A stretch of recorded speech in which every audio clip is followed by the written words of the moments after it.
Sasa kwenye mpira kuna vitu vimekuwa vikileta ladha sana kwenye mpira, ndugu zanguni. Sasa leo ningependa kuongelea Trivela pass. Wanyakyusa wanakuambia pass from the outside of the boot.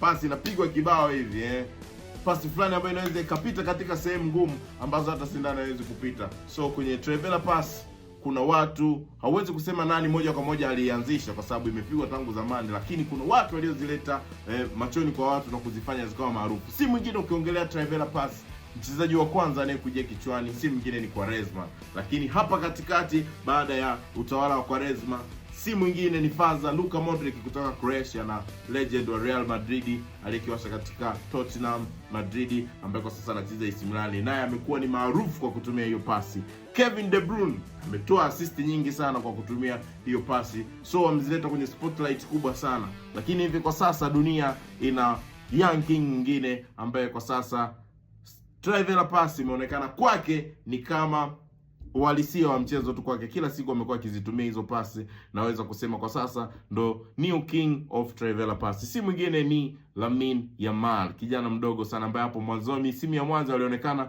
kama akibahatisha, lakini sasa imekuwa si kubahatisha, ni tabia yake ya mchezo, kwa sababu amekuwa akizipiga mara kwa mara. Nadhani video hapo juu itakuonyesha kwamba yes, huyu kijana anastahili kuitwa new king of Trivela. Lamine Yamal ambaye yupo kwenye ubora mkubwa kwa sasa, amekuwa akizipiga hizo pasi mara kwa mara, lakini shida moja inayokuja ni umaliziaji wake wakimlet down. Tumeona mara nyingi sana Ferran Torres akiwekea zile pasi akizitumia combo kabisa, Rashford akizitumia combo kabisa, lakini kwa sasa dunia itamtambua Lamine Yamal kama new king of Trivela. Wapo wachezaji wengi waliokuwa wanapiga hizo pasi. Kwenye mahojiano ya soka, mahojiano moja ambayo alifanya Quaresma, mchezaji nguli wa zamani wa Ureno na Soccer Dream, aliripotiwa akisema kwamba I brought Trivela into spotlight but Lamine has taken it to another dimension.